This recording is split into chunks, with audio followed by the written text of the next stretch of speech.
तुम्हारे पास ऐसी पावर हो जिससे तुम किसी को भी अपने हिसाब से कंट्रोल कर सको।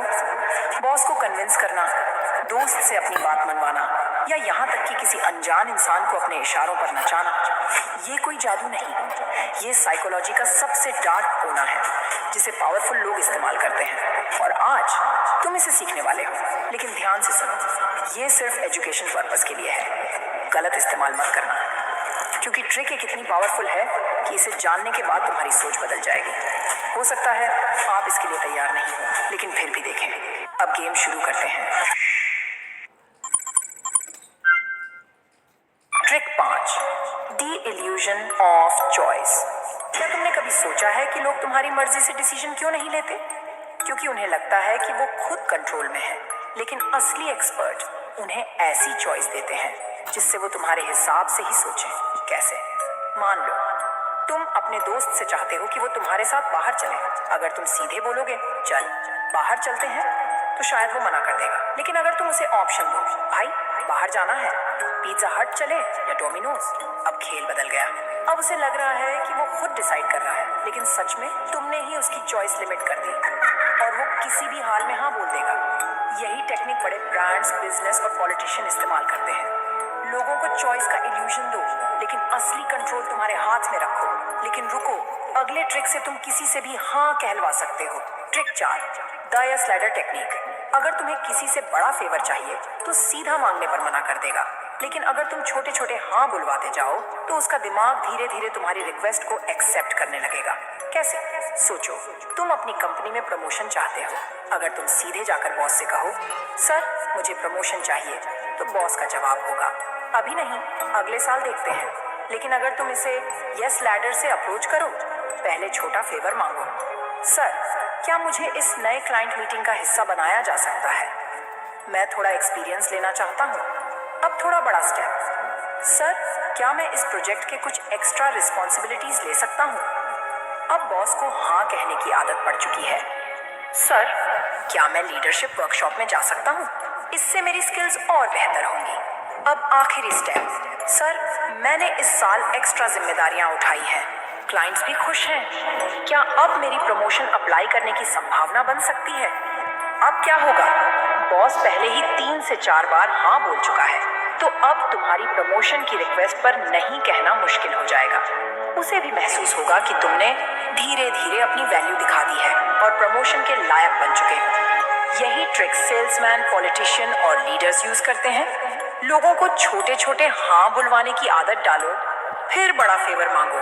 अगले ट्रिक से तुम किसी का भी गिल्टी बटन दबा सकते हो। Trick 3, the guilt trap. लोग हमेशा लॉजिकल नहीं होते, लेकिन इमोशनल जरूर होते हैं। और अगर तुम किसी को गिल्टी फील करा दो तो वो तुम्हारी बात मानने पर मजबूर हो जाएगा। कैसे? अगर तुम किसी से उसकी गाड़ी मांगना चाहते हो तो सीधा मत मांगो, भाई क्या मैं तेरी कार ले सकता हूँ? 90% लोग मना कर देंगे। बल्कि ये कहो, यार मैंने हमेशा तेरी हेल्प की है, पिछली बार तुझे 2000 रुपए दिए थे, याद है? अब बस एक छोटा सा फेवर चाहिए, कार मिल सकती है। अब सामने वाले को गिल्ट फील होगा कि उसने तुमसे पहले हेल्प ली थी और वो ना नहीं कह पाएगा। अगले ट्रिक से तुम किसी की भी मेमोरी को बदल सकते हो। Trick 2, false memory planting. हमारी यादें परफेक्ट नहीं होती। हम जितना सोचते हैं उतना भरोसेमंद हमारा दिमाग नहीं है, और स्मार्ट लोग इस कमजोरी का फायदा उठाते हैं। अगर तुम किसी को बार बार एक झूठी बात कहो तो उनका दिमाग इसे सच मानने लगेगा।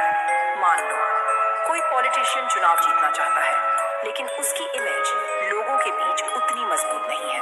अब वो फॉल्स मेमोरी प्लांटिंग का इस्तेमाल करके लोगों के दिमाग में अपनी ताकत और लोकप्रियता की फेक मेमोरी डाल सकता है। रैलियों में वो कहना शुरू करेगा, जब इस शहर में बेरोजगारी थी मैंने अपने दम पर 5000 लोगों को नौकरी दिलवाई। अगली बार वो मीडिया में बयान देगा, हमारी सरकार के आने से पहले लोग गरीबी में थे, लेकिन हमने पूरे राज्य में 70% लोगों की आर्थिक स्थिति सुधार दी। अब वो इंटरव्यूज में इस बात को इतने कॉन्फिडेंस और डिटेल्स के साथ बोलेगा कि लोग सोचने लगेंगे, अरे हाँ शायद सच में इसने ऐसा किया होगा।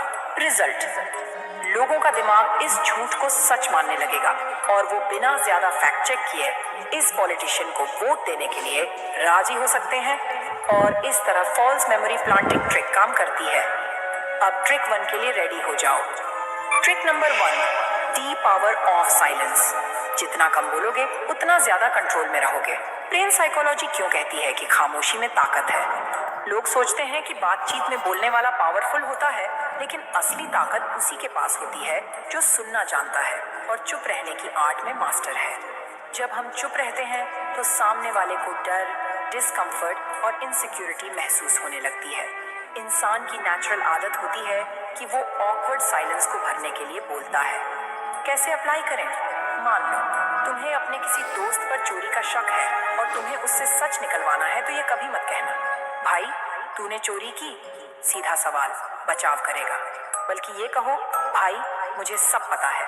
फिर चुप रहो। जितनी देर तुम साइलेंस रखोगे, सामने वाला घबराने लगेगा और खुद ही सब सच उगल देगा।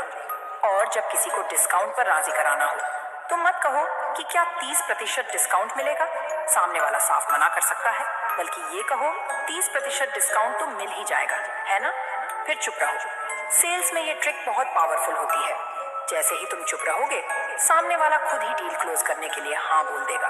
जब किसी डिबेट में जीतना हो, अगर तुम्हारा कोई दोस्त या दुश्मन बहस में कुछ भी तर्क दे रहा हो, तो बजाय बहस करने के बस चुपचाप उसकी आंखों में देखो और मुस्कुराओ।